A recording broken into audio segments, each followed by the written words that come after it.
How's it going, everyone? Today, back with some more Star Wars Unlimited. We're talking about Poe Dameron ECL. Wanted to make a deck guide for Poe. Now that I've managed to grab another good result, this time in the Secrets of Power season. I wanted to get this up a few days ago, but I wound up getting really sick, so you'll have to forgive me. A little nasally, probably have to cut out a bunch of coughing and that kind of thing, but I wanted to get this up before the Mesa sector this weekend. Hopefully I can get this recorded and then uploaded today, and that way you guys can check it out before the sector and then before the upcoming PQs and stuff. We're going to work through a bunch of different topics. I've got a little bit of a sort of itinerary. I'm going to have timestamps in the description for you to skip around. But yeah, if you know me, you know that I've been playing this deck now since Legends of the Force, and I've really worked to refine it the best I could. Obviously, though, that's what the guide's meant to show you now. So, I'm going to sort of, again, timestamps in the description for everything, but we're going to go through the list, talk about each of the cards, go through sort of my pedigree. I'm not a top player in the game, but I have had a fair amount of good results. I've got, thousands of games online with the deck as well. We'll talk about why Poe and not Han2 or Sabine, because that's always the inevitable question that people ask is, isn't this just Sabine but worse? Isn't this just Han2 but worse? So we'll talk about the differences and the... I'm not going to sit here and tell you it's better in every situation, but there's going to be situations where you benefit, and there's going to be situations where they would benefit. We're going to talk about what matchups are favorable and unfavorable. We're going to talk about certain sort of your most common lines of certain archetypes, talk about your ideal turn 1 plays, turn 2 plays, finishers, and your sort of in-game options. Give you a sideboard overview, and then a matchup guide with sideboarding for 16 different decks. I sort of just went to the SWU competitive hub and just said, okay, what decks have top 8'd this set? Take the 16 most common top 8 decks and let's talk about them. I think it was 15, and then I added in one because I wanted to talk about that matchup because of how good it is for Poe, and the deck is starting to crop up a little more. All right, so general list overview. Obviously, Poe Dameron ECL, right? We talked about that, sure. I'll need to move my camera a little bit here and there, but right now I'm okay. All right, Heroic Sacrifice. It's pump. I don't know that there's too much to explain there, but additionally with Poe, it serves an extra role is also getting you to the ground, right? Because, maybe you're not familiar with Poe. So Poe, you pay 1, you flip on to attach him to a vehicle. Attach is an important keyword because you can't go there if there's another pilot. Part of why I'm not running Clown Car Millennium Falcon, because you can't go there if there's another pilot, so it's not as helpful, even though you do get the extra +1, right? And R2 being in the sideboard instead of the main board is same reason. You can't go to a ship if R2's there, even though R2 says you can deploy an additional pilot, Poe says attach. So unfortunately, you can't do that. But his epic action only goes to ground. So like on 5 resources, you can you can swing on a ship, pay 1 when he's deployed, so his flip side, which we'll show as we get on, but his flip side, when he's attached, you pay 1 resource and move him to a different ship, and that's limit once per turn. So you can pay 1, put him somewhere, swing for 5, pay 1, move a ship, swing for 5, and then heroic, you'll have to forgive me. Pay 1, pilot, swing for 5, pay 1, move, heroic sacrifice for 7, goes back to leader zone, epic action, swing for 4 more. So you've got a lot of burn really, really fast. And that, description alone, just on your flip turn, I hope that kind of illustrates the point. It's like, yeah, Sabine can hit really hard. Yeah, post flip turn, if uninteracted with, right, you can easily swing for 11, right? So it's different, and it's way more action intensive, right? But there's a lot of ways to get a lot of extra damage out of really cheap units in this deck. Time intervention, that's, same. It's here for the same purpose Sabine runs it.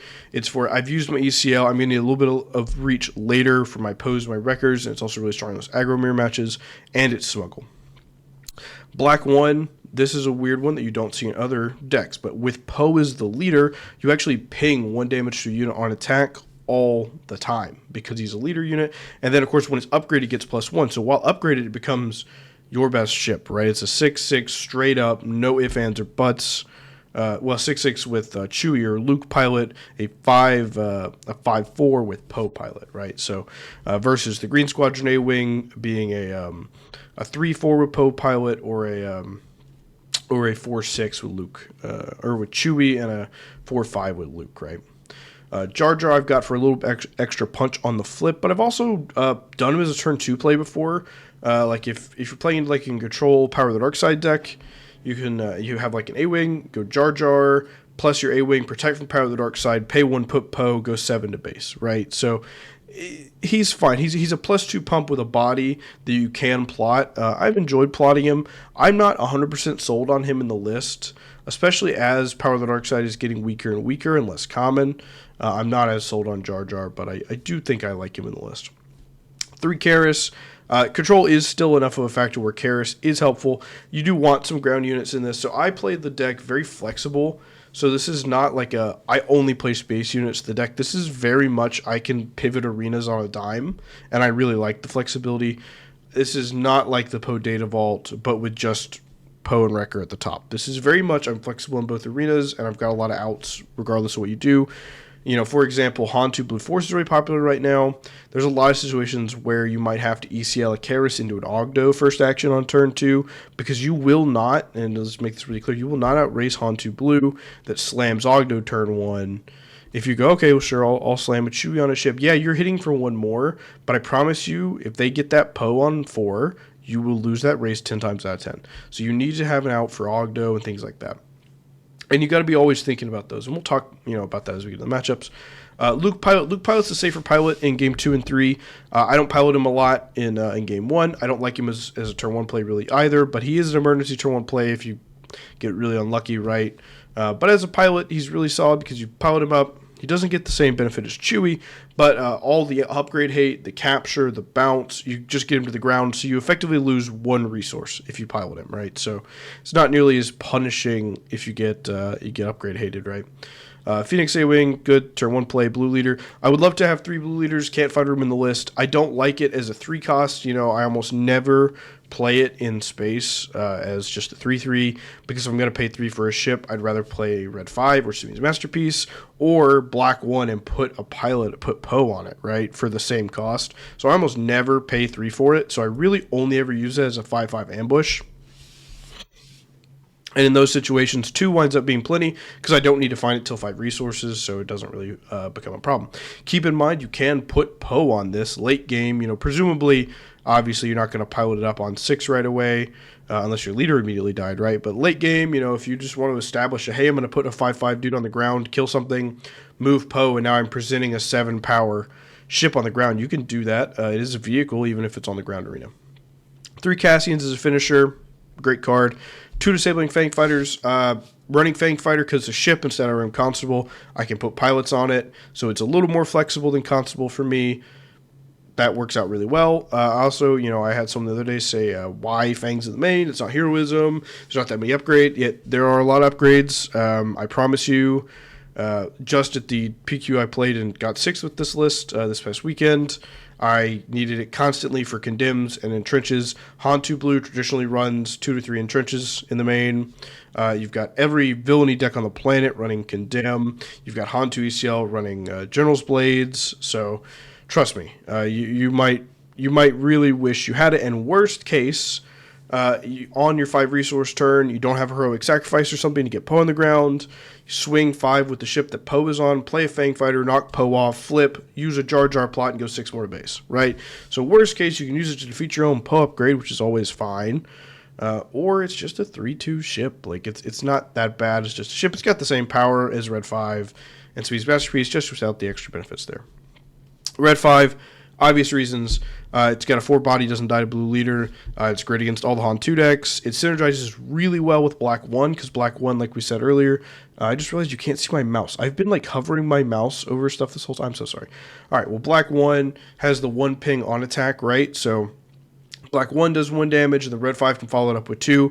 So, some of my favorite lines, if I need to have a little interaction in that matchup, is going to be Black 1 turn 1, Red 5 turn 2, and then on the next turn, you go a Chewie or a Luke pilot on one of them, and Poe pilot on the other. So now you've got a 5 power and a 6 power that are just ping following each other, right? So Black 1 pings, Red 5 follows, Black 1 pings, Red 5 follows. And you can just clear that ground arena really effectively without losing any base damage. Like Sabine's Masterpiece, if you're pinging, you're giving up base damage, right? But Black 1 and Red 5 synergize really, really well, and I love it so much. I'm actually floating right now and testing 3 Red 5, 2 Sabine's Masterpiece instead of 3 Sabine's Masterpiece and 2 Red 5. And Sabine's Masterpiece, ships are really important in space aggro mirrors. It's really important against Han1 Green. That's the main thing, right? Like, unfortunately, it dies to blue leader. That's a real problem. Like, and red 5, doesn't die to blue leader, but also if I get to put Poe on it, it doesn't die to open fire either, right? So, Speed Masterpiece, I think, also dies to Let's Call It War, right? So you've got a lot of removal that red 5 or Falcon, right? If you chose to do Falcon, I think red 5 might just be a preference for me over Falcon in a playstyle way. I think you could do Falcon or red 5. I don't know if I would do both, but I think you could do one or the other.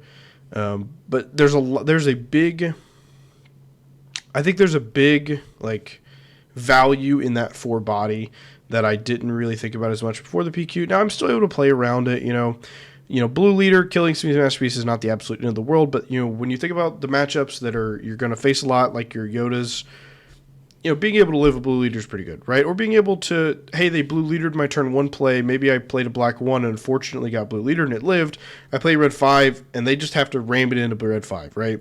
Because they can't kill it and they know I'm going to kill it with the on attack, so they might as well just ram it in. Anyway, yeah, Sabine Masterpiece. I'm sure anyone that's played Sabine is familiar with the play a green unit turn 1, ECL Sabine's Masterpiece to kill Falcon. Yep, great line. Gives you options against Vader and Han4 and any other deck. Sabe running 1-drops, right? Sabine's Masterpiece ECL with a red unit to ping an ambush, right? Kill 2 dudes in 1 swing. Black 1's also phenomenal at doing that if you just play it outright. Sundari in the main board just gives me another good ground option. That restore comes in handy a lot. There's some matches where they will just slam a blue leader in space and you're not in a good position. Maybe all you have in your hand is Sabine's Masterpiece or a blue leader you don't want to trade. You can drop Sundari in the ground and just start to swing for the ground and restore a little bit. The deck can struggle in those aggro mirrors, so having him main board as opposed to sideboard gives you a better chance at game 1 when you might need that. You might need game 1. Aggressive negotiations. I've got one of in the main board. You draw it at the right time. It's phenomenal. You don't, you resource it. It's not the end of the world. Why is it not Blaster? I don't have enough ground units for Blaster. I have too many space units. I found that I was never able to consistently have things I could Blaster, so aggressive negotiations wound up being a better draw for an out type situation. I thought about Armed to the Teeth. Too slow. 4 Cause I believe in. Great card. I have 7 non-heroes and cards in the deck. 91% chance to hit 3 or 4 with 4 Cause. Sometimes you get real unlucky.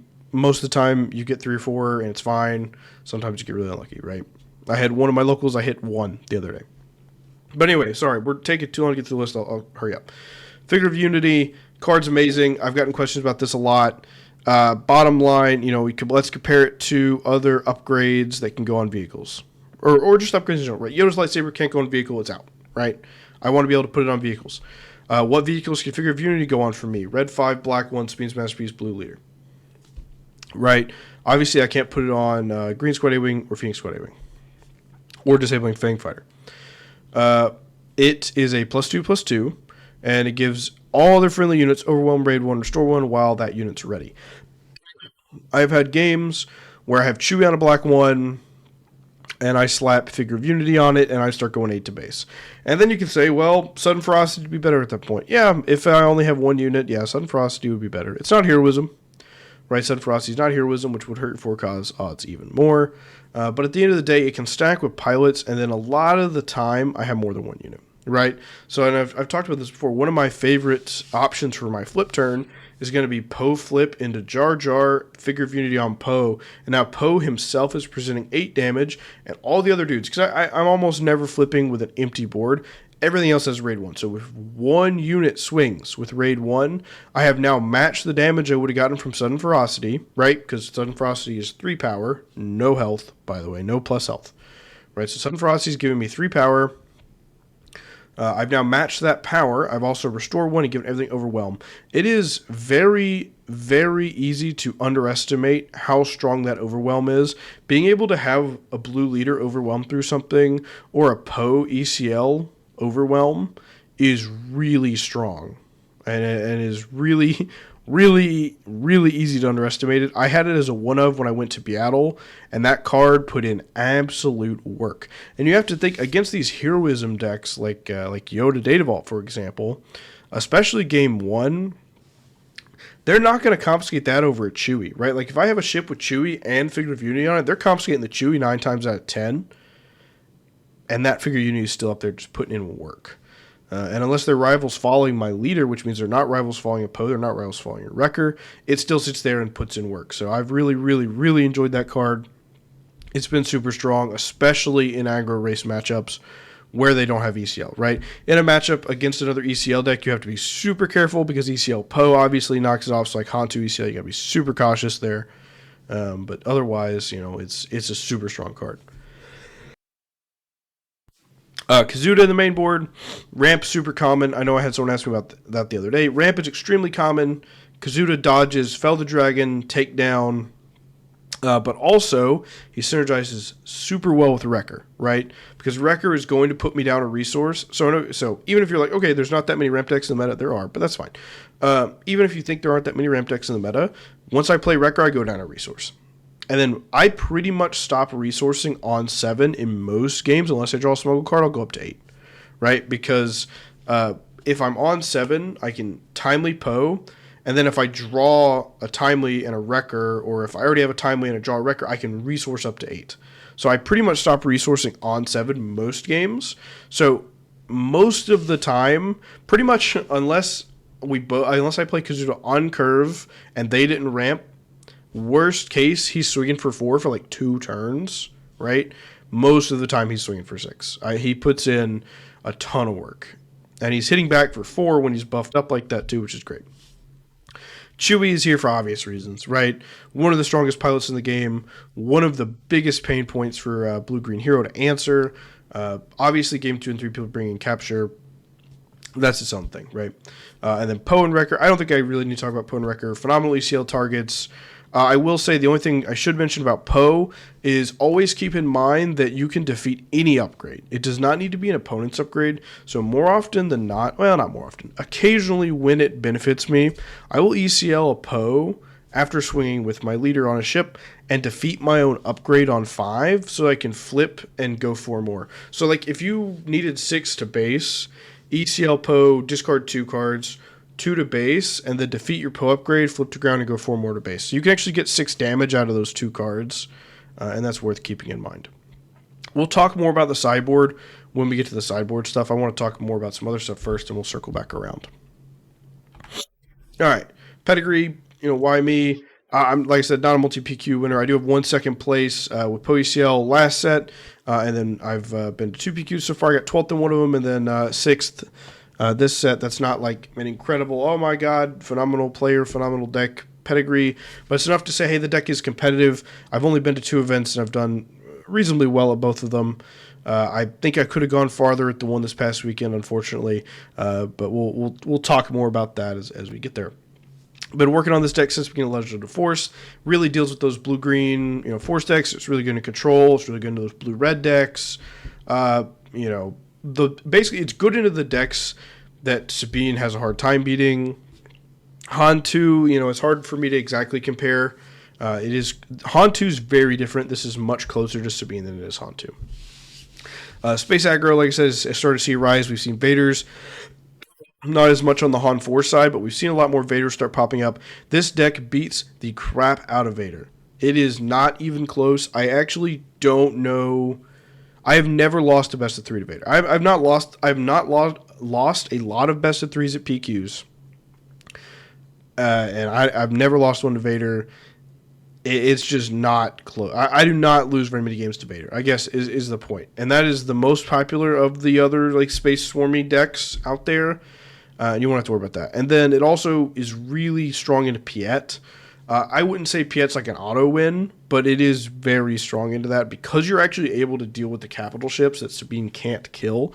Sabine is very much, I need to kill Piett before he puts out capital ships, and Poe, you're able to say, I'm going to kill you while killing your capital ships. So it's a very different game plan, but it winds up working out pretty well because essentially if they don't have anything to OB off of, you're going to kill them. Sorry. All right, recent PQ runs. I'm going to move my head a little bit at the end there. So Legend of the Force PQ, I'll talk about it. I did a bunch more PQs in Legend of the Force. Has some top 8 stuff, but mainly just want to talk briefly about the PQ that I got second at. I 2-1 to Poe Data Vault, 2-1 to Palp Yellow, 2-0 to Iden Data Vault, 2-1 to Boba Data Vault, ID twice, then top cut 2-1 to Qira Data Vault, 2-0 to a Boba Data Vault, 0-2 versus Han2 Blue Force in the finals, finishing second. That is the only Han2 Blue Force that I've ever lost to in a competitive setting. Very well played by him. He was a multi-PQ winner, and he played extremely well. I did not draw as well as I wanted to, but he played phenomenally. I think in game 2, he had all 3 entrenches in his opening hand. I had one of the Fang Fighters, but it's like, hey, you know, it's hard to beat. It's hard to beat that many entrenches, and he played it really well. So I was still happy with second. But either way, let's talk about the ones this set that's more relevant, right? So I've been to 2 PQs. I didn't plan to go to this first PQ, and that was in Biloxi. I decided the day before that I was going to go, so I had not prepped into Anakin Data Vault at all. There were 5 of them there, and I played 3 Anakin Data Vaults. 0 prep. Didn't even know what the list looks like. That was unfortunate. But either way, I still did okay. 2-0 to Vader Yellow, 0-2 on Anakin Data Vault, 1-2 in Anakin Data Vault, 2-0 to Thrawn, 2-0 to Han4 Tarkin Town, and then 2-0 to Anakin Data Vault. I figured it out by the third one I played, but I couldn't really afford to have dropped 2, so I finished at 12th for that event. And then the one I just went to, 2-1 to Sabe Tarkin Town, 2-1 to Thrawn 1 Colossus, so that yellow blue control, which actually was a real pain because it has all the things I hate about blue villainy combined with all the things I hate about yellow because all the tap down. So I couldn't pilot really because all of my ships are 2 and 3 cost, and so Thrawn 1 can just tap them all down basically because he's not playing any cards, I guess, other than restock, and I'm sure that comes out. Right, so he can tap down all my 2-drops. 2-0 to Han2 Blue Force, 2-1 to Obi-Wan Legend of the Force on Virgins Temple, 0-2 on Thrawn versus a Han1 Yellow, and then 2-0 to Yoda Data Vault, and then ID'd. The Han1 Yellow was John Yellow, and he wound up winning the whole PQ, and he beat me in Swiss. And then in Top Cut, I was his round 1 pairing. So I paired into the one guy that beat me in Swiss, first round of Top Cut, and unsurprisingly, he beat me again. Double Yellow Han is really, really hard. I have won it before, but John is a phenomenal player, and I think even if I drew perfect, if we both draw perfect, I don't think there's any way I win that match. I think I need him to have not good luck, but it's a very consistent deck. I encourage you to check out his list. Again, this is the Louisville PQ that he won, and I finished 6th there. So yeah. Happy to get 6th, but I think I could have pushed the bracket farther and met him in the finals and gotten 2nd. Unfortunately, that's not how the brackets paired out. All right, so this is the big question people are always asking: why play Poe over Sabine or Han2? Let's talk about Sabine first. These are the pros. I can pivot arenas super easily. That's kind of what I was talking about. You know, I can easily flip arenas. All of a sudden, all my 2-drop ships can become 5-power ships, which is a really big deal, turning my low-cost kind of garbage ships into really good cards. So I'm able to get around like anti-space aggro cards like Hyperspace Disaster or Bright Hope or Concord or whatever, and I'm able to also get around things like Stick Ladies on the Ground, that kind of thing. The volume of upgrades can also really nullify all the upgrade move people bring in. Like, you're bringing in, like, 2 or 3 confiscates from the sideboard. Okay, my leader cost me 1. I'm going to put him on hit you for 5. So you're going to pay the 1 that I paid to put him on there just to save yourself 2 damage. And the next turn, I'm going to slam a Chewie. And then next turn, I'm going to slam a Luke.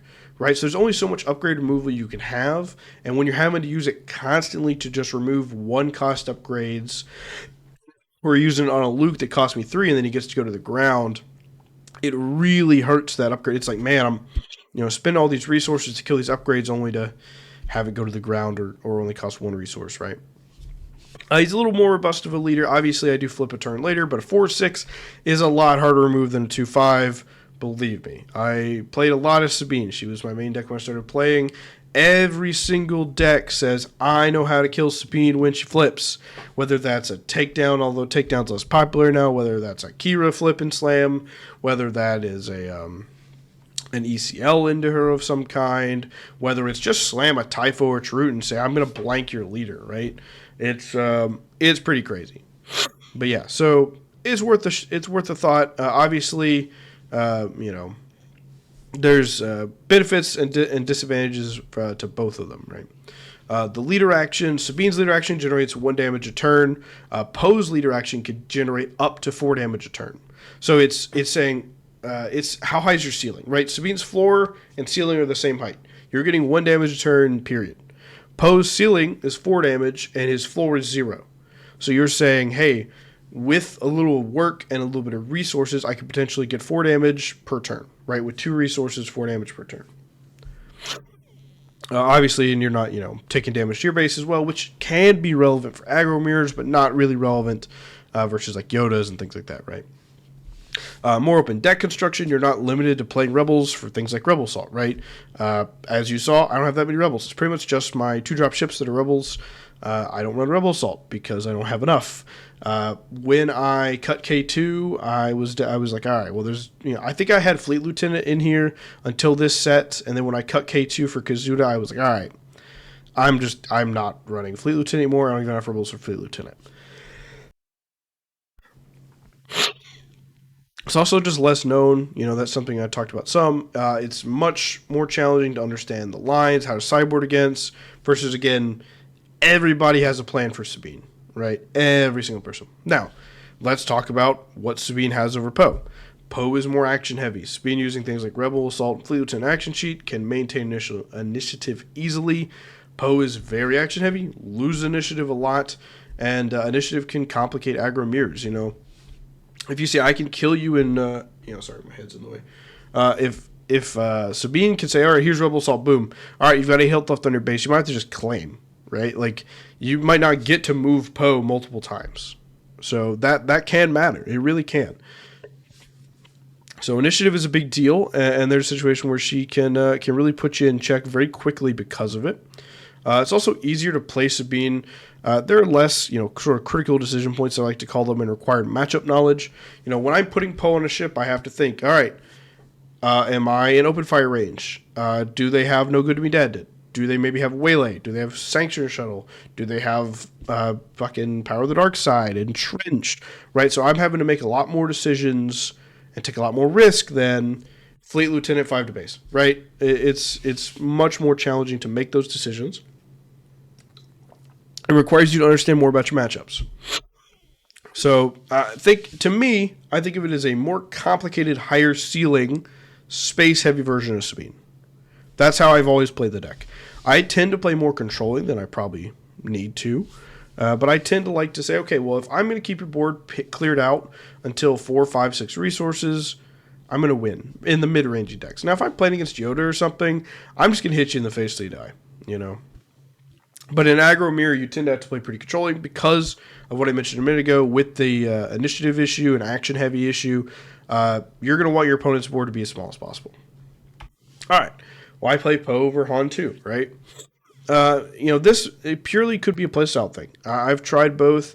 I think Han2, and I'll read the bullets here in a minute, but I think Han2 can kind of suffer the same way as Sabine in some situations where they're just going to go ground signal, ground signal, ground signal, ground signal, ground signal, and you're just going to have a real problem.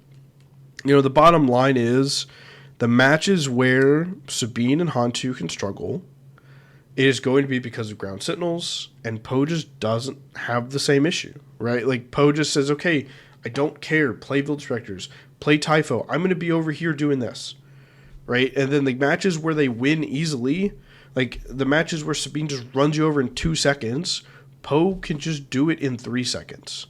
So the matches where Sabine easily wins, Poe can easily win as well, and the matches where they struggle, Poe does not struggle nearly as much. So that's part of the logic there. But anyway, we're able to pivot arenas really efficiently, get around those anti-space aggro cards or ground aggro cards. Again, the volume upgrades, nullifying that upgrade removal. Stronger leader attack, right? We got 1 more power. I don't know that makes a massive difference, but it's worth noting. Again, the leader action can generate up to 4 damage a turn. It can be used to take value trades as well if you're not hitting the base, right? So I can put Poe on something, run 5 into a dude, right? Obviously, though, Han2's got a very strong leader action. Not going to sit here and deny that. But it is less powerful in terms of attack power, right? Less known, obviously, again, it's much more difficult for people to sideboard and know the lines versus, again, everyone is practicing against Han2 ECL. Cons. Han2 plays a very similar shell, and he just plays things earlier, right? You know, playing a Poe on 4 is pretty crazy.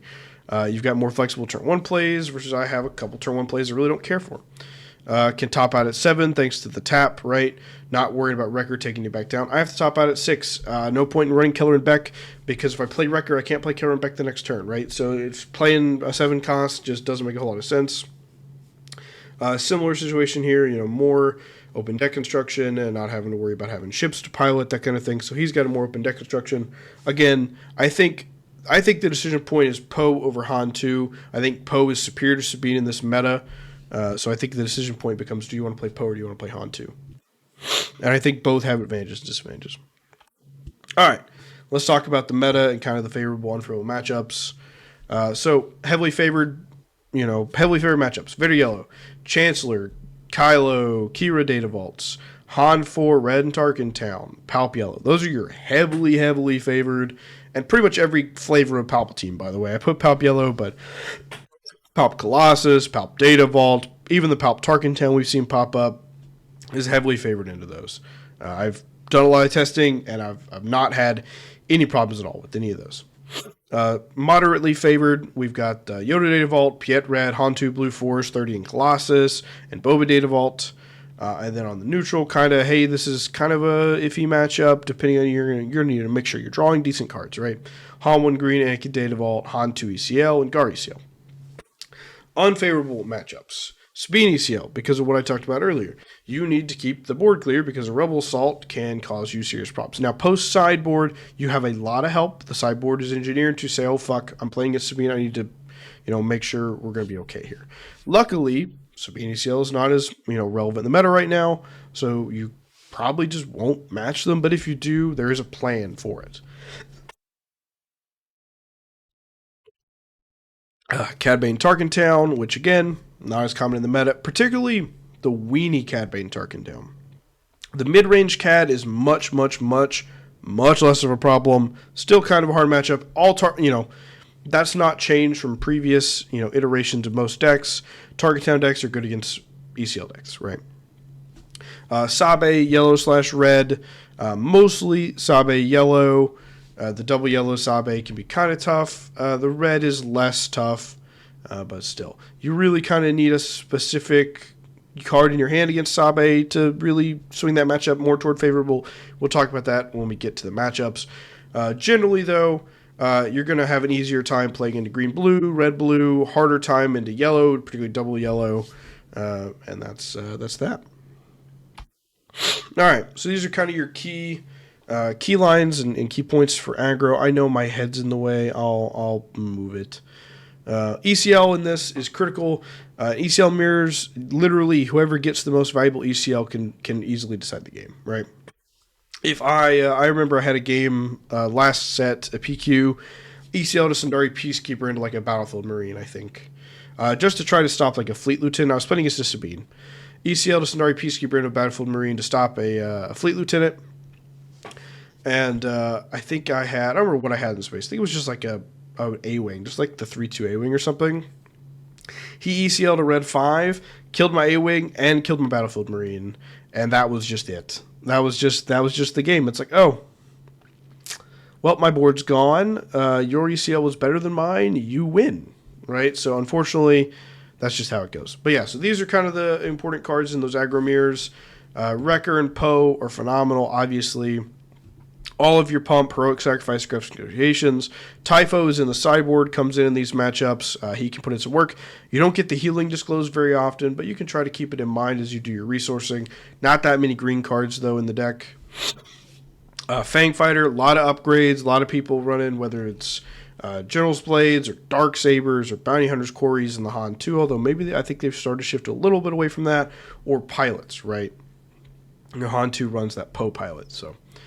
Blue Leader to help deal with both Typhos or K2s or what, slam into something. Then, of course, Karis, because he's swinging for 3, he dies, he can swing for 2 more. Theoretically, you can unique rule him or timely him to get a spy and go to base. Figure of Unity, given that restore and that raid and that overwhelm, can be a really big deal for an aggro mirror match. You just have to be a little careful if you're versus another ECL aggro deck, whether they're going to have Poe or not, whether they have something to even ECL into. Like I remember I was doing one the other day. I didn't play any ground units, so they had nothing to ECL into, so I was able to safely play Figure of Unity and make them have something other than Poe to knock it off. And then my head's in the way, but I've got Outflank there. That's another sideboard card. Attack with 2 units, one at a time, to help you create that check situation that they're not going to expect in an aggro mirror match. Because let me go and tell you, Outflank with like Poe unit plus, I don't know, even just like Captain Typho, that's 12 damage in one action. So, all right, lines into mid-range. Focus on maintaining a board presence and applying pressure to finish with ECL. So you kind of want your ECL to be your finisher, but it doesn't have to be. If you need to ECL mid-game to get some good value, maybe they've got something that's about to kill one of your dudes, and you can like ECL red 5 and 2 for 1 and save one of your dudes or something. That's fine. Completely okay to do that. You'd rather save it for Poe or Wrecker, but if you see a situation where you're going to get 5 to 10 extra damage out of your ECL, using it early, then take it, right? If it's going to save you a bunch of units, then take that line. All right, then obviously we've got Wrecker, Poe. We've got Kazuda here, who can be a real powerhouse. Once Wrecker comes down, knocks you on a resource. I've had that give me lethal on board before. I've played Kazuda, or had Kazuda on board, played Wrecker, go up to 6 and kill somebody. ECL Wrecker for 6, overwhelm, right? Like get that perfect 1 HP left overwhelm, and then Kazuda goes 6, that's 12 damage in one turn. Jar Jar puts in some work on your flip turn. Fighters for Freedom to help do that pinging. Sideboarding Sundari Peacekeeper out for Fighters for Freedom. Air Superiority coming in from the sideboard at times to help with those force decks. Again, Fang Fighter doing work there as well. Black 1 to Red 5 having that perfect ping follow synergy like we talked about earlier. R2 to help with Blue Leaders and Falcons. Blue Leader yourself. And then for a cause I believe in. Control's not a very hard matchup, in my opinion, for this deck, but still, ECL either, generate a ton of value or use it to finish, right? For example, and I got an example here, Qira flips on an empty board on 5, let's say she ramped. You have Kazuda in your hand. Kazuda ECL or Poe ECL if she didn't ramp to prevent, to prevent OB, it's a typo, sorry. Poe ECL to prevent overwhelming barrage and force them to have droid gunship, right? If they flip, they don't have a Cad Bane that comes out. There's only 2 other things they're looking to do on 5. That's play the droid gunship, devastating gunship that defeats a unit with 2 or less health, or overwhelming barrage. If you ECL Kazuda and all they had was overwhelming barrage, they have to claim initiative and go to the next turn or smuggle a Long Pike. I don't really think Qira's running a Long Pike anymore, but still. You could also ECL Chewie. If you're on 5 and you don't want to do Poe, Chewie lives and, doesn't die to power of the dark side, right? So then you could flip your leader on onto board and you still have a power of the dark side magnet in Chewbacca, right? So great options there. But then obviously Wrecker and Poe. Karis is a phenomenal turn 1 play into control, obviously. If you have initiative and you want to greed, you can go turn 1 ship. Turn 2, Karis. First action, if they don't claim on you, right? Obviously, they might just claim on you. But turn 1 ship, turn 2, Karis, first action. Now you can put Poe on black 1 and you have that power of the dark side protection in Karis. Is some risk there, right? If they just claim on you, you get powered, then you play Karis, and you're like, it feels bad. So most of the time I opt to just play Karis first because most intelligent control players will just claim on you if you play a ship because they know you run Chewbacca, and they, unless they have entrenched in their hand, they do not want to get Chewbacca. All right, well, anyway, Luke's great, because if he gets removed, he just goes to the ground. Fighters for Freedom gives you that extra stretch. Heroic Sec as well, nice little pump. You can also just play it to draw a card, by the way. If you swung with all your dudes, you just want to draw a card, you just play it and draw a card. Which that can be nice. Late game 4 cause. If you 4 cause for 3, let's say you have 8 resources, right? Let's say you have resources up to 8. 4 cause, you got 5 resources left. There's a Kazuda on the top of the deck you want to play. Put Kazuda on top from 4 cause, Heroic Sec, draw Kazuda. So that can work out. And then obviously Cassian for your smuggle. That's not a new play, right? All right. Turn 1 plays, and what situations are they good in? Obviously, the 4 on top are your main turn 1 plays. The 2 on the bottom are, oh fuck, I mulliganed, and this is all I got. Black 1, phenomenal pinging Anytime you're playing into a space deck, another space deck, black 1 is incredible. Do be careful playing it into any green heroism deck that can run blue leader, because blue leader kills it and does not die. A lot of smart people will just take the initiative and play blue leader. In a lot of decks where you're playing against a deck that runs blue leader, you really want Phoenix Squadron A-Wing the 3-2 because it trades a blue leader and doesn't just die outright. 1-3 is the worst case scenario for those, but still. And when you're playing against any deck that runs Grogu, so now we're talking about Han2 Blue, also Han2 ECL. Unfortunately, that's the hard part about Han2 ECL, right? If you play the blue leader out and they play Grogu, now all of a sudden you're just getting shot down by Grogu, right? So if you play the blue leader out, you get shot down by Grogu. If you play the not blue leader out, you get blue leader. So you got to kind of pick your poison a little bit on that one, unfortunately. If you have if you have initiative, you can do this and then pilot it, and that'll protect you from Grogu. But if you don't have initiative, you kind of got to gamble a little bit when you're resourcing, right? Obviously, once they've already played Grogu, you know what's going to happen, and go from there. Karis is here for control as well as extra reach. You can timely him in, make a spy token, trade him, whatever. Or you can unique rule him, and by unique rule, I mean play a Karis, play another Karis, defeat your Karis, and go to the base, right? But we kind of talked about a lot of these earlier. Unfortunately, Luke's not a great turn 1 play. He's a 3-2. He dies to your Mina Bontaries, your Gunjis, your everything else on the planet. You really don't want to play him as a turn 1 play, except against Han1 Green. You can play him on the ground for your Sabine's Masterpiece Green Unit ECL. Him and Jar Jar are your only green units on the ground. So you will, if you have a Masterpiece in your starting hand, you will look to pair him with one of these two to kill a Millennium Falcon. So that's actually one of your best outs for Millennium Falcon, unfortunately.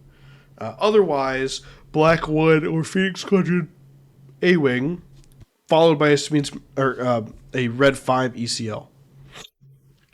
Turn 2 plays. Got a lot of options. Poe loves turn 2 and turn 3, all right? So, obviously, we've got tons of just straight 3 drops, right? Fires for Freedom, Sonari Peacekeeper, Blue Leader, Chewie Pilot, Red 5, Luke Pilot, Sabine's Masterpiece. All fine, right? And then, of course, less than ideal for the right. At the second turn of the game, we have Cassian, Aggressive Negotiations for your Unity Fang, and Forecast. But we also can just Poe action, right? Can pay 1, put Poe on a ship, and then play another 2-drop. So very commonly, I'll go Black 1, turn 1, next turn, pilot Poe onto Black 1, swing 5 to base, play another 2-drop. And that works out fine. You're getting 5 to base and establishing 2 units. Next turn, 5 to base, move Poe, pay 1, 5 to base, play a 3-drop, right? So I don't run a lot of 4-drops in the deck for that reason, because you want to kind of be playing below curve. That's one of the things that made this deck really good against Quinlan, is you kind of wanted to be playing below curve anyway when Quinlan was popular. I know my head's in the way of aggressive negotiations, but there you go. But anyway, you have a ton of options on 3 resource turn. Tons of them. Obviously, Blue Leader's not that ideal. Again, like I said, you really don't want to be trading. You really want to be playing that on 5, but it is an option. But you'd rather just pilot Poe and play another 2-drop than you would play Blue Leader. Then obviously, you've got Chewie and Luke. So like another option, Black 1, turn 1, Red 5, turn 2, turn 3, Chewie pilot, Poe pilot, 11 to base that turn. So you've got a lot of options. And again, like I said, the deck is really flexible, so it gives you a lot of outs. All right, turn 3, plays and lines. I try to sort of box these up to make it a little more clear what your options are.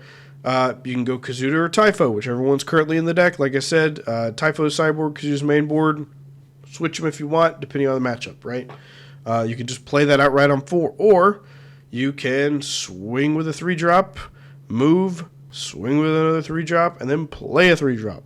That's kind of what that right side's indicating, is to, swing with the ship Poe is on, move him, swing again. Or if he's not on a ship, put him on a ship, swing, and then move him, swing again, play a 2-drop, right? You have so many options. You can spend up to 2 resources on your leader a turn if he's in the leader zone. If he's already out on the field, you can spend one of those resources on him, but he's already attached to one. So you're getting the same value just for one less resource. It's why there's not many 4-drops in the deck, because you really want to be bouncing Poe around and dancing around. And keep in mind, if they entrench it, he just moves, right? And same thing, Traitorous. If they Traitorous a ship Poe is on, you still control the upgrade, and you can just move him. You are not a leader unit, by the way. Worth keeping in mind. He is not a leader unit. He is the only one that does not say that. All the other pilot leaders say that. So you are open to follow the dragon. You are open to waylay, that kind of thing. Alternatively, you can just play two drops, which is fine. You can just go, here's an A-Wing, here's an A-Wing. That one can be a bit annoying if you have a Poe unit to ECL on 5. That is going to take your hand size to be pretty small at that point. So I don't love doing that, but I'll absolutely do it if I need to. But ideally, I'm swinging with a ship that Poe is on. I'm paying one and moving him, swinging, and then playing another 3-drop. All right, turn 4. This is where things start to get a little spicy. All right, our generic here's what we can do on 5 for exactly 5 resources: Poe Dameron unit, Cassian Smuggle, Blue Leader. Right, those are ways we can spend exactly 5 resources. Alternatively, if Poe is still piloting a ship, you can swing 5 to base. I talked about this earlier. Swing 5 to base, play Disabling Fang Fighter, knock Poe off, Poe flip. Jar Jar, 6 to base. There's 11 damage to base on your flip turn. I know my head's a little in the way, right? If Poe's not piloting a ship, you can just flip him. Jar Jar, Figure of Unity. Poe's now an 8/10 for the turn, and everything else has Raid 1, Restore 1, and Overwhelm, which is pretty good. For example, we talked a lot about Kazuda, right? We've talked a lot about Kazuda and Typho. Let's go back here. We got a bigger picture of them. If they play a Typho in front of your 8/10 Poe, and you have Kazuda with Figure of Unity, if you have Poe with Figure of Unity, Kazuda's now hitting for 5 and will kill Captain Typho. So that it lets you hit some of those breakpoints that matter quite a lot. If you have a ship swinging for 5 or 6, in the Space Arena, it can let you get over those Bright Hopes and Concord Dawns. If you just have a 3-power ship, it can let you get over those Concord Dawns and stuff too, right? So, pretty nice. Excuse me, I apologize again. I've been super sick. Alternatively, and this is a very common line you've seen in probably various versions of the deck, you have Poe on a ship, Heroic Sacrifice for 7, flip, play a 4-drop or Jar Jar twice or something, right? Like, you got options. You can flip and do one of these 4 cards. Alternatively, right, you have 2 ships. Poe 5 to base, pay 1, move Poe, Heroic Sacrifice then. Now you've spent 2 resources, flip and still Figure of Unity, right? So Heroic Sacrifice winds up being super strong on 5 to, get 2 extra damage, flipping on the ground. Again, I'd love to fit a 3rd copy in the list. I've not been able to find room, but I do absolutely love that card. It really puts in work being able to get your Poe free to go and do 4 more damage. I'm not sure this is a surprise to anybody, but your top-ended finishers, you got Poe, Wrecker, Blue Leader, Time Intervention, Aggressive, Heroic Sac, Cassian, Chewie. Sometimes against control, you're just going to slam the Chewie and say you got another no glory only results or condemn. Otherwise, you're dead. For Kaz, Blue Leader, you can just, like I said earlier, pay 5, pay 1 more. You've got 7 power on the ground. Play any of your ships, put Poe on it, present 5 power. Say, do you have an out for another 5-power unit that only costs me 1 card from hand and 3 resources to make? So it does a really good job of saying, I'm going to turn all of these 2-drops and 3-drops into really big threats. All right, sideboard. Let's talk about sideboard briefly. Outflank is for aggro mirror matches. Any deck where you're saying at the end of it, man, I wish I had 1 more action. Outflank goes in. It's not heroism, unfortunately, but in those you're not really worried about your 4 cause anyway. 9 times out of 10, if you're playing 4 cause, you probably lost the game anyway. You can sideboard it out in those matchups. I don't tend to, because if I brick hand, 4 cause can sometimes at least let you fix it. You can adjust the top of your deck to fix your hand. Air superiority is for force decks mainly, especially Han2 Blue Force. If you have the initiative, you play a ship, they play a Grogu, air superiority, boom, Grogu's dead, pay 1, put Poe on the ship, go 5 to base.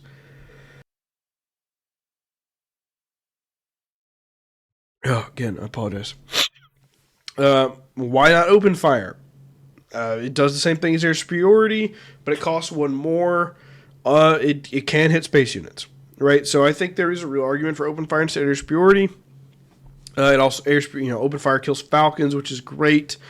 I think you can make a good argument for open fire over air superiority. Just in the matchups where I like air superiority, I wouldn't like open fire as much because I can do air superiority, pilot, and go 5 to base. It lets me keep the pressure on while controlling the board because of that one less cost. I've not felt the need to have open fire to deal with Falcons as much, but there have been a couple situations where I've wished it was open fire, and there have been a couple situations where that being able to get that 2 extra damage really has mattered. Captain Typho again. Any deck that's not ever going to ramp, a lot of times I'll swap in Typho for Kazuda, and then of course he's also very helpful in aggro mirror matches. R2 is for Blue Leader. Blue Leader and Falcon. If you, like we were talking about earlier, I said, hey, an intelligent player, I play Black 1, they're going to claim in Blue Leader. If they do that and I have R2 in my hand, the game just ends, right? I put R2 on Black 1, it's now a 4/4, Blue Leader doesn't kill it anymore, and they just wasted a turn. They've basically wasted 2 turns. They can't Blue Leader me anymore, and they didn't play a turn 1 play they could have played. Maybe they had something and they chose to claim to Blue Leader me. It can cause a real problem for them. It does not save Phoenix Squadron A-Wing, unfortunately, but it saves the 1/3 and Black 1. Now, it does not mean the 1/3 kills Blue Leader anymore, so Blue Leader can kill it over time, but I'm still going to get at least 1 swing off. It's also really good for Falcon, so R2 going on Black 1, the 1/3 or the 3/4, or sorry, the 3/2, means that Falcon either trades or doesn't kill, right? So R2 goes in any matchup where I'm afraid of Blue Leader and I'm afraid of Falcon. Falcon turn 1. Falcon turn 2 and on, I don't really care. Fighters for Freedom comes in when I want reach, and I don't care about restore, so swaps out for Centauri Peacekeeper mostly. So that's why, and it's 2 of for each of these, in case that wasn't clear. Alright, so now we're going to talk about specific matchups. Let's talk about Yoda Data Vault and Yoda Force. It's a similar game plan, really, for both of them. Game 1, force Yoda to answer a Chewie if possible. If you get the opportunity to slam Chewie on something, just do it. They don't have a whole lot of ways in Game 1 to deal with you, and again, I'll need to move my head as we get further down. They have very, very, very few ways to deal with a Chewie pilot in Game 1. Play around Blue Leader, like I said a minute ago. Focus on immediately removing Yoda on flip if possible. That's mainly for the Force version because you do not want to deal with a giant board and have Yoda unit, the 8 cost, come down and start nuking shit. It's a real problem. In the Data Vault version, you don't care as much about Yoda, but still annoying. Bounce Poe around as much as you can. Ideally, you go 3/2 A-Wing into Chewie, then like a Red 5 plus Poe, hold Wrecker for a Yoda flip, or like Black 1 into Red 5 into Poe plus Chewie. Game 2/3 sideboard, you're bringing in Fighters for Freedom and R2 in place of Centauri Peacekeeper, and then either Fang Fighter or 1 copy of Figure Unity and 1 copy of Aggressive Negotiations. As I have seen lately, Yoda is not running Entrenched. Yoda Data Vault's not running Entrenched that I've seen. That could change. If Yoda starts running Entrenched, you keep the Fang Fighters in, you take out 1 copy of Figure Unity Aggressive Negotiations. Otherwise, you probably just take out the Fang Fighter because you do want your 4 cause odds to be pretty good. But you could take out 1 Fang, 1 Figure of Unity, and I think that'd be okay as well. And again, for Game 2 and 3, be careful with Chewie Pilot. Play around that new Charge of Corruption capture card. Ideal start, it's going to be like Black 1 plus R2, or the 1/3 plus R2 to stop the Claim plus Blue Leader line. Fighters for Freedom comes in. Sandari's not super helpful. Most Yoda Data Vaults, like I said, are not currently running Entrenched. So Master Fang. Otherwise, 1 Figure Unity, 1 New Hope, or 1 Aggressive Negotiations. Han1 Green. This is a very complicated matchup.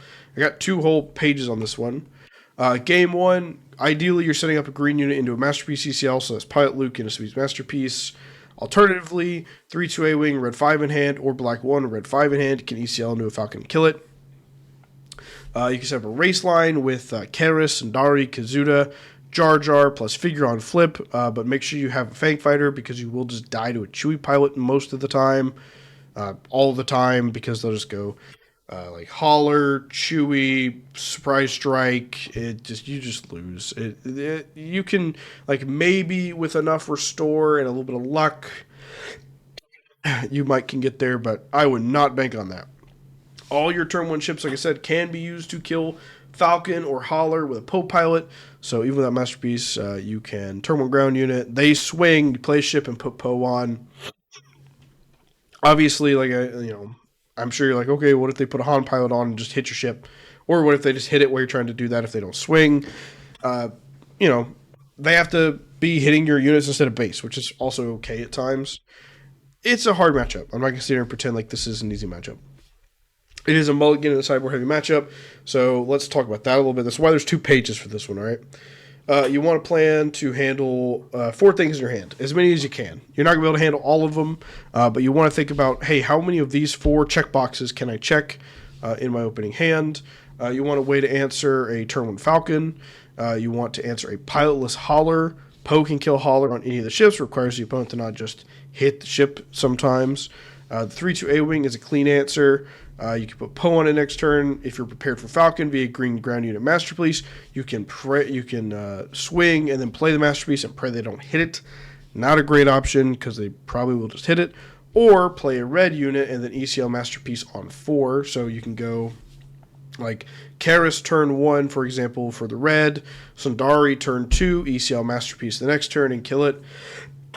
You do trade, unfortunately, and Holler is way harder to answer than Falcon. You really hope they don't have Holler. And if you do get a Holler kill, play it. Make them have the waylay. Feel free to play it. Make them have it.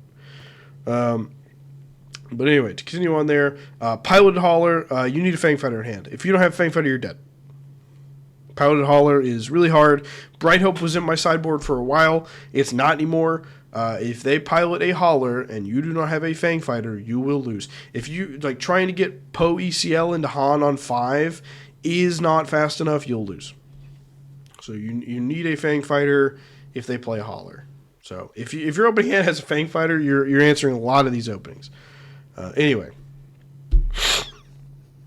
Chewy safer game 1. Like I mentioned a minute ago, they don't have Bamboozle. Last scenario, more common, is going to be Falcon, resupply, and early Han flip. That's what they're looking for, and that's the one you should mainly hedge towards, right? You want to plan to either kill Han as soon as he flips, or prevent him from attacking, or at least kill him first action on 5. Yoda ECL on 4 will instantly kill Han, because they'll be up a resource and he goes for 6. If you run out of actions, you can pass. If they've Han actioned and put a card down, feel free to pass. I don't care if it gives away that you have a way to kill him. Most of the time, when I have done that, people have sat there like this. Because they are not thinking about Kazuda. Because game 1 especially, they have no idea that card's in your deck main board, and he's not that played. Not that many people are playing him. They're sitting there thinking, what does he have on 4? He may just be waiting to see what I play. I've caught so many people off guard with that. And even then, if they just claim they just lost a card for no reason, right? They Han tapped and lost a card, and now you're going to 5, and you might get ECL Poe into them, right? So you're super okay with that. So if they claim, it's fine. And if they don't, and they flip Han anyway, you ECLing Kazuda, maybe they planned for an out, maybe they have a tech or something, but who gives a shit? Han's dead, right? It's fine. Anyway, also always, make Han discard with Poe if at all possible. Don't pitch your last card in hand if it's Wrecker or something, but most of the time you want him to discard. Poe with Jar Jar can also hold Han hostage as long as they don't have, like, Bamboozle, right? Poe with Jar Jar will present 6 power. All right, game 2/3, a lot shorter of a slide here. Same game plan as game 1, but you get more opening options. All your turn 1 ships plus R2 don't die to Falcon, which is great. Or they trade with Falcon. Captain Typho, if you set up a red 5 on turn 2, Typho prevents him from getting to attack and live because he hits Typho, you swing, whether that's you stall and swing that turn or you just kill him first action the next turn. As long as he doesn't play Infus Nest, that's fine as well. But that's really, Typho's pretty good. I mean, that's the main thing there. We know Bamboozle's coming in game 2, so Chewy comes out, in my opinion, to prevent a blowout because ship plus, Chewy getting Bamboozled will blow you out. because we'll be discarding extra cards of Poe. Aggressive Negotiations also comes out. Minus one Figure of Unity. The card can be incredible on Poe, but again, like, you know, there's a lot of risk there. Bamboozle. But like Blue Leader being able to instantly kill a Falcon and actually come down and kill Han as well. Not that you can do it on the same turn, but Blue Leader being able to ambush for 6 on the ground and 4 in space is really strong. But it is just risky with Bamboozle, right? All right. Anakin Data Vault. Decks are way less common now. Yoda Data Vault has pretty much pushed them out, so we won't spend too much time here. The rest of these are pretty straightforward. Similar plan to Yoda Data Vault in the early game. Play around Blue Leader. Focus on removing Anakin on flip. If no Senta, bounce Poe around. Jedi Starfighter can be obnoxious, but it's fine. I actually prefer to start on the ground in this matchup. I actually prefer to start like Karis and then ships. It's just a little easier. Focus on keeping board control in the mid game. I know it's like, what? Keep board control against Anakin. Believe me, it winds up being a little easier if you just like slam a shitload of damage in their base and they have Senta, you're just gonna die. So you want to kind of like chip a little damage, but not give them so much they can just flip and murder you.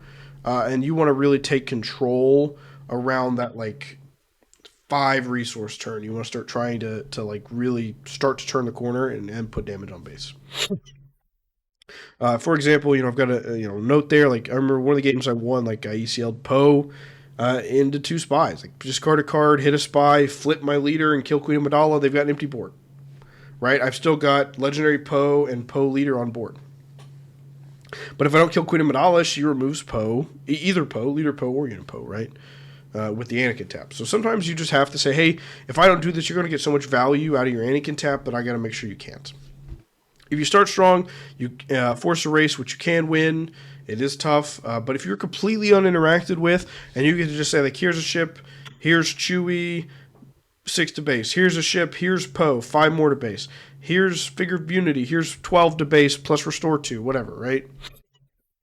But yeah, so if you can win the race, so that means if you aren't getting interacted with, you're going to win the race. You just are. If you're slowed down, though, you do need to build a board, play a little bit of control, make sure he doesn't get any crazy value plays. Play around those lethal Senta indicators. So if you've got 3 units on board, and you can either take him to 30 and then 33, or 29 and then 33, 29 and 33. Because that 1 extra damage with Senta, you can do the math mid-game, right? Could be the difference between one-shotting you, not one-shotting you. So play around that. Also play around those upgrades. You're going to have a much harder time winning the race if they go Gunji turn 1, General's Blade turn 2. Even if you go Chewie, they've got 8 more health on your base, right? So keep that in mind. Full drag race where they're playing upgrades as well is going to be a problem. But generally, it's a relatively hard matchup, but luckily he's not, big part of the meta now. It's fine, though. It's very much a neutral, like, hey, as long as you see what you want to see, play around things relatively well, you'll be fine. Han2 ECL, I wish I had more reps into this one. I have less than 100 reps into this deck, unfortunately, which I'd love to have more, but it is what it is. Aggro mirrors, particularly ECL decks, are all about that ECL value. Whoever, I'm a typo there again. Whoever gets the most value or is able to hold ECL the longest without giving up big plays is typically going to win. Watch out for that green unit plus Masterpiece ECL lines. Heroic Arc, the 4-3 when played, do 2 damage something, because it can ambush and then resolve the when played. So, like, let's say I had the 3-2A wing, played a Sabine's Masterpiece. He can do ECL that and wipe them both, and then keep his turn 1 play and wipe my board. And that can be pretty painful.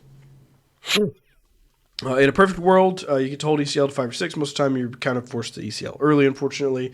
Much easier matchup post-sideboard, but generally back and forth typically. If you've ever done aggro ECL mirror matches, you know that 1 second you can feel great, and then 1 second you're like, oh man, well, how did they do that? So it's very much back and forth, I guess is really the best way to put it. Biggest thing to watch for is them just slamming Poe on 4s, 4/4 damaged. Try to have a plan if that happens.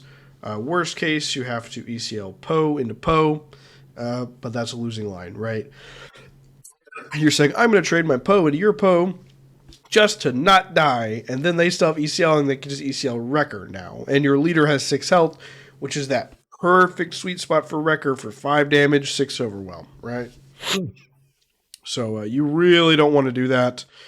Sometimes you don't have a choice, but yeah, it's you don't like doing that. Now, if they don't have Grogu, you've got outs to deal with Poe. If they slam him on 4, you can, use red 5 to ping him for 2, then take the initiative and ping him for 2 more, right? So you've got outs if they don't have the initiative, but if they don't have Grogu. If they have Grogu, yeah, good luck. That's tough. It really is. Sideboard-wise, R2, Captain Typhoon Outflank come in. Figure of Unity, Chewbacca, and Kazuda come out. We don't care about Chewbacca. We don't care about Kazuda here. Figure of Unity is too risky, knowing they have mainboard constables. They have Poe Dameron to ECL. Way too risky here. If it gets to stick, I'm sure it would win so many games, but it's just way too risky. If you have initiative, I'd bring in 2 air superiority, take out 1 aggressive negotiations and 1 Cassian. Cassian just is too slow in this matchup a lot of the time, so you're way more focused on your faster cards. I hate taking out aggressive negotiations, but more often than not, you just aren't getting enough pump with it, and you're hurting your 4 Khazards a lot already. I could see you taking out something else. I couldn't find a better out on what, though, to be honest. So I wound up just opting to take out the 1 copy. All right, Piett Red. Piett is a very interesting matchup, but with practice, this is a matchup you need to practice, is pretty favorable. Plan on having a way to do as many of the following in your opening hand. Kill turn 1 Gog Droid, even that means ECL, Karis, or Luke, if no initiative on turn 1, or ECL on turn 2, plus Pilot Poe, right? It's because you're ECLing at 2 costs, so then you can pay 1 and pilot up, right? That's fine. You don't really care about your ECL in this matchup, so killing Gog Droid is whatever. You want to kill 1, ideally 2 of their early capital ships. Black 1 plus Poe will kill the 6 health ships, and trade. The 1-3 A-Wing, the 3-2, or Black 1 with Chewie and Luke can kill them, trading with some and not with others. And then Poe on any of the other ships will kill MC-30 as well. And then keeping in mind Jar Jar, Heroic Sacrifice, Figure of Unity, and other routes to hit that 6, sometimes 7 threshold. I remember there was one game where I was able to get 7 with a Jar Jar and Heroic Sac on an A-Wing. Do what you got to do, right? And that was to kill a Fulminatrix. That's the 7 is Fulminatrix. The bottom line is if they don't have ships to overrun Barrage with, they're going to lose the game. It's really that simple. You just keep their board trimmed down while you hit the base, and then you win. I know it's weird to be like, oh, I'm going to control Piett, but like it works really, really well. If they can't OB, they're just going to lose. And like I said, if you kill 1-2 ships, you'll have enough chip damage to finish them before they can actually land a board wipe. And straight race can be incredibly dangerous because of Overwhelming Barrage. If you do take the straight race line and you do a flip with Jar Jar and Figure of Unity and just restore like a fuckload, you can win that race. But if they ramp, they're already going to be OBing you there. So you got to be really, really cautious because flip with Jar Jar still dies to OB off an invisible hand. So it is very, very risky to just straight race Piett. If you spotted the 3-1 Yellow Sentinel Droid, bring in Fighters for Freedom. Otherwise, you can just leave the sideboard alone. I wouldn't sweat it too much. Not a very sideboard-heavy matchup. When I had Bright Hope in the sideboard, it would come in, but I don't anymore, so it's fine. Qira Data Vault, another sort of, I'm calling her soft control villainy, right? So they do play units, right? Reasonably favorable matchup, but less favorable than hard control. Hard control is super favored. Ideal starts, Karis Nimic. Good players will claim on turn 1 if you play ships, so don't count on Chewie as your only out for turn 2. So like if your opening hand is like A-Wing, Chewie, nothing else that costs 3, and even if you have initiative, if you play that ship, they're going to claim and power you if they have it. So do not count on Chewie for being your only option for turn 2. Have a backup plan. Always have a backup plan. Following Karis, you can play a 3-drop or you can play a 2-drop and then put Poe Pilot. Never resource Fang Fighters. You need to play around Entrenched and Condemn, and she still plays a shitload of shield tokens with her leader action, so even if you just knock off a shield, it's fine. For Qira specifically, out of these soft control decks, try to answer her flip if she has no Cad Bane plot. So what we talked about earlier, ECLing a Poe or Kazuda if they ramp or don't ramp right. And make them have Gunship as their 5-drop and not Overwhelming Barrage. If, like I said earlier, if it's just Overwhelming Barrage and they don't have any units on board, they're probably just going to have to claim, right? But either way, you've got a lot of other finish options. Timely Wreckers, Forecast, Cassians, a big just drop like 3 ships and then bounce Poe around a bunch and make them have Super Laser Blast. Chewie, obviously, slam a Chewie and say, hey, Super Laser Me, I'm still hitting you for 5. Play Cassian, hit you for 3. You got a lot of options. Sabine ECL.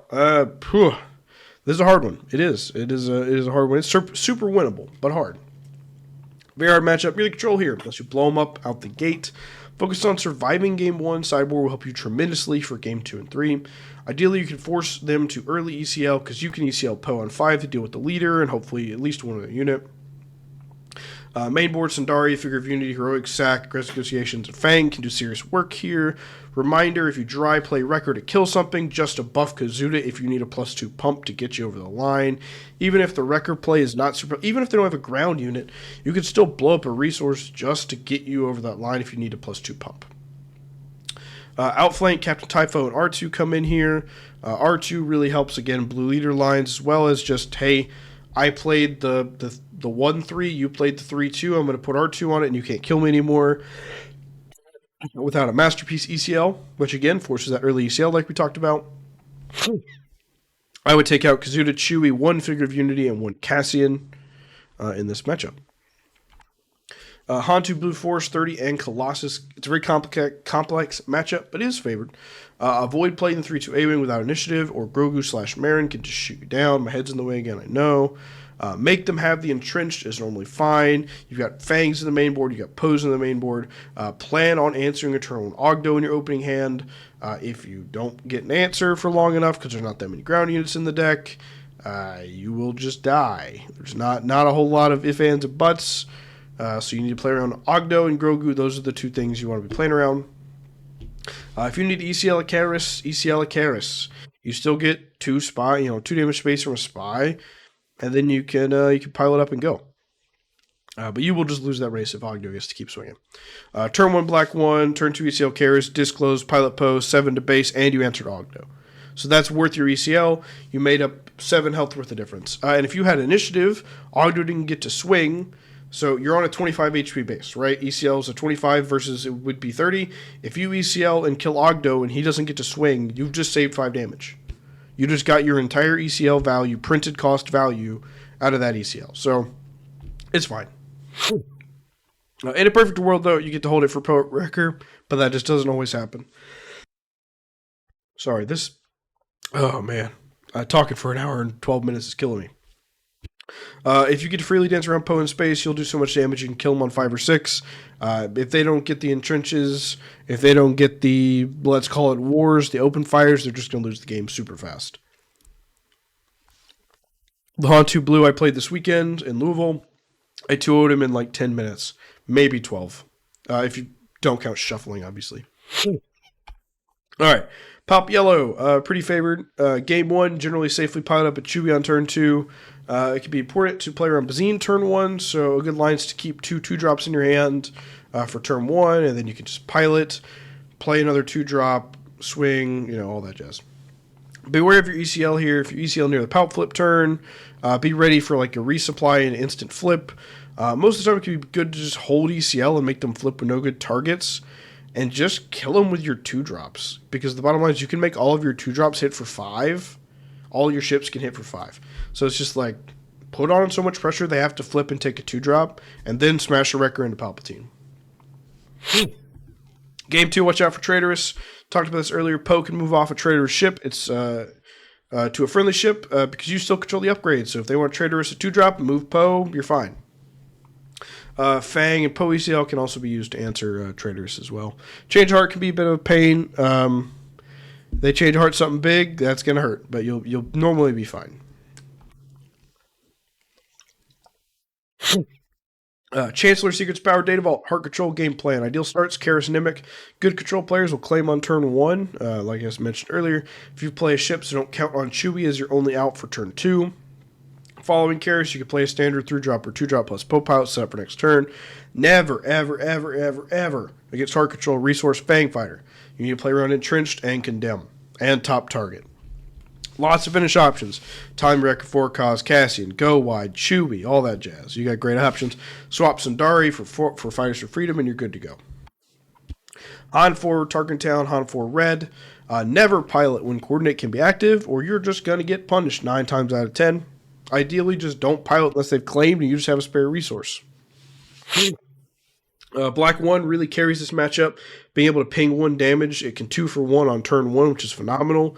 Like Sabine, we also have that Masterpiece ECL line. So Black 1 can ping, Sabine's Masterpiece can ping. Blue Leader's phenomenal. Mainboard Fangs deal with the Han flip. Poe unit, you can just slam and say, slam a Plo Koon into me and trade right now or you're going to lose the game.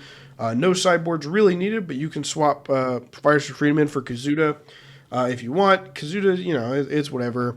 Kazuda hits for a little more. Fighters for Freedom costs a little less. It's really just a preference if you'd rather have fighters or if you'd rather have Kazuda. I think either's fine, but neither of them are really doing that much in this matchup, so it's not really that big of a deal. I don't like R2 because it's a little too action heavy here, especially, again, you're playing against yellow, the waylays and the captures and all that jazz. It's just tough. Gar ECL, this one can be interesting. So this, we'll talk about a little more at the end. Ideally, Karis or Black 1, turn 1, ping shields, or survive power, or deal with a critic. Iron Pilot can blow you out if you don't have Fang or Poe unit. If you don't, you may consider turn 1 ECL to kill an Inferno 4 and Onyx Squadron Brute. I know it's like, oh my god, turn 1 ECL just to kill an Onyx Squadron Brute. If they put an Iden on it, the game is over, and there's not much you can do. So something to consider. Look at your hand and say, do I, if I don't have Poe or Fang Fighter in my hand, and they put an Iden Pilot on this, am I just dead? And think about that. Treat it like Han2/Sabine, play early to control, and then turn the corner to base as soon as you can. Swap in Fighters for Freedom, Saboteur does phenomenal work. Swap in Captain Typho, Ground Sentinel, again, super helpful. Bring it outflank, it's an aggro mirror. Take out Kazuda, Figure, and Chewie for game 2. Chewie's great. They're bringing upgrade removal, though, so you got to be a little careful. Chewie, normally phenomenal card in this matchup, but again, they're going to be bringing in Confiscates, so you got to play around that. All right. Additionally, if they just slam emergency powers on like 7 or 6, you don't have an out. Just straight up. Especially if they put on a ship. They put on a ground unit. You put Typho on the ground, you can eat the hit, right? They put it on a ship, you don't have an out. I have thought about trying to get Kit Fisto's Aether Sprite in the sideboard. Gar is just not that popular in the meta right now. If they do that, you do not have an out unless you still have ECL and Wrecker to trade into it if you even can. So kill them before they can do that, I guess is the best thing I could say. That's the big tool they got this set. Last set, I would have said this is a heavily favored matchup. This set, less so, because Emergency Powers is a really big deal. So just keep that in mind. Keep in mind, watch the clock and say, okay, I've got them in 1 action here. Maybe an outflank kills them, right? But if you've got them in 4 actions, if they play Emergency Powers, are you just dead? So keep that in mind. Boba DV, less prevalent in the meta now, but still, people are playing him. Take control of the space arena. Prevent a flip target. Very easy to do here. You have a stronger space attack here. So you're just able to keep it clear. Play it similar to Piett. Take control of space. Turn the corner on 5/6 and dump damage on base. Keep in mind, open fire IG-2000. Let's call it war when placing the indirect damage. Reminder, while Pride's here, indirect defeats your XP tokens.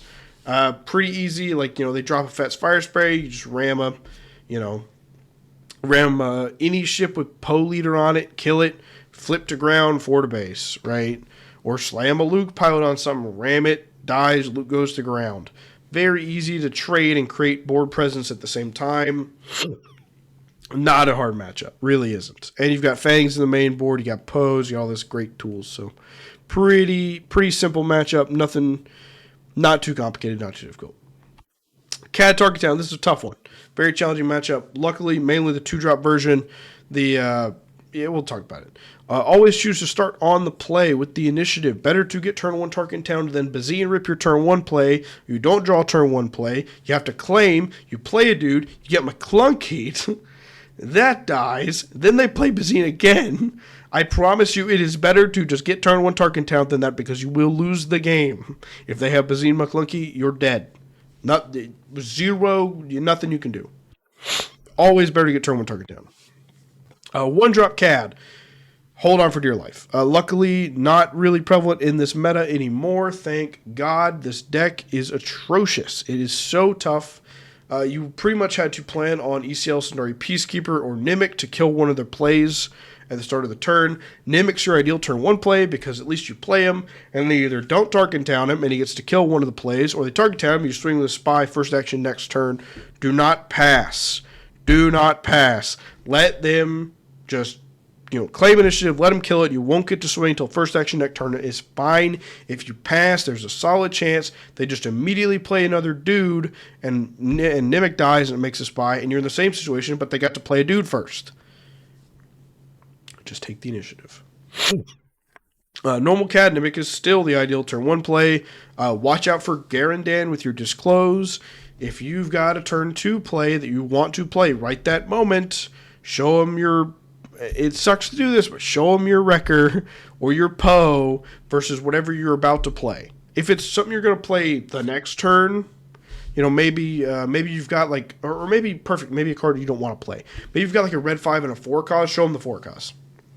Right? You would rather them take the 4 cause than the red 5 at that moment. So think about your Disclose a lot. Because that got me burned one time, and I was like, oh, shoot, I shouldn't have shown him that because he has Grinded, and then he yanked it. So it was a learning experience for me. Hold ECL for Poe Wrecker here in the normal Cad. Weenie Cad, you're going to have to use it almost immediately. Weenie Cad, you have to use almost immediately. Normal Cad is fine. Always answer 4-Lom. They 4-Lom something, you need to kill it, because if they play Zuckuss, you are beyond screwed. If 4-Lom is on board and they ambush a Zuckuss, you are so screwed. Respect the 4-Lom. Respect the 4-Lom. Say, I can't let you have this. Kill it. Vader JTL. Probably the easiest possible matchup for Poe. Never pilot when coordinate can be active similar to Han. Unless they've claimed, you can just spin a spare resource, same thing. Again, just like Han, Black 1 carries a matchup, able to ping and 2 for 1. Like Sabine, we have the Masterpiece ECL line, Blue Eater's great. Fangs to deal with Vader Flip. It's almost the exact same as Han4. You're just keep the board empty. Win the game. If they don't have any ships, who gives a shit about Clone Combat Squadron, Victor Leader? There's nothing for you to be off of that's big. You can't flip Vader or anything. You flip Vader, I immediately remove it. It's fine. Very, very, very, very favorite matchup. I have not lost. So PQ-wise, the only decks I have lost to this set, Double Yellow Mono Han, twice, same person, and Anakin DV.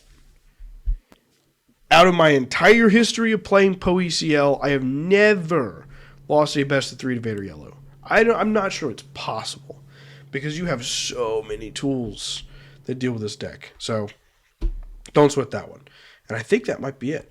Nope, one more. Okay. Sabe Red / Tarkin Town. Careful piloting, especially in the Double Yellow, Sanctuary Shuttle, all that jazz. Or if they double 1-drop you. But if they double 1-drop you, you're going to have initiative, and you can just kill one of the 1-drops. Anyway, keep in mind they run Falcon. You're not as afraid of it because you can't play it on turn 1, but just keep in mind it's there. Play control, keep the board low. Your top end's just straight up better than theirs, but they've got better pump than you. So you just want to keep it where they don't have much they can pump. Nimic or Black 1 on turn 1 is great. Black 1 into Red 5 is my favorite opening against this deck because you can ping spies down and hit base at the same time. Nimic also clears spies if they did Faith in Your Friends opening. You really, really, really, really, really want Poe in your starting hand to ECL into Sabe. Don't brick for it, but if your hand's iffy, you may need a hard mulligan for it. But if I had the 1/3 A-Wing, 4 Kaz, Poe, Timely, and Cassian, I'm keeping that hand. Maybe I only get to play 4 Kaz on the next turn, Maybe I draw a 3-drop or another 2-drop, but having Poe in that starting hand is such a big deal because, like, you can't rely on Wrecker, because if they flip Sabe, they're taking Wrecker. You will not still have that Wrecker in your hand anymore, and you have no other way in the deck to insta-kill Sabe except for Poe. So you really need that Poe. Even if they wind up action stalling you and you have to just play Poe, you're still getting to play Poe, which is fine. So you really want Poe in this matchup. I think that's all of it. And it sure is. All right, well, hopefully this helped. Hopefully you learned something. My throat is killing me, so we won't ramble for too much longer. Again, I apologize it took me longer. I've been super sick. Hour and 25 minutes later, hopefully you've learned something about Poe ECL. Hopefully you've learned a bit about the matchups. Feel free to ask whatever questions you want in the comments. I'm a pretty open book about the deck. I love it. It's my baby. I've worked really hard on it. You know, there's not much else to say there. Didn't go super in-depth on all of the matchups. So if you have a specific matchup you want to ask about, just drop it in the comments so I can elaborate further. And yeah, good luck. Happy piloting. And hopefully we'll see some more Poe post-rotation. I'm excited for it. I'll see you guys in the next one.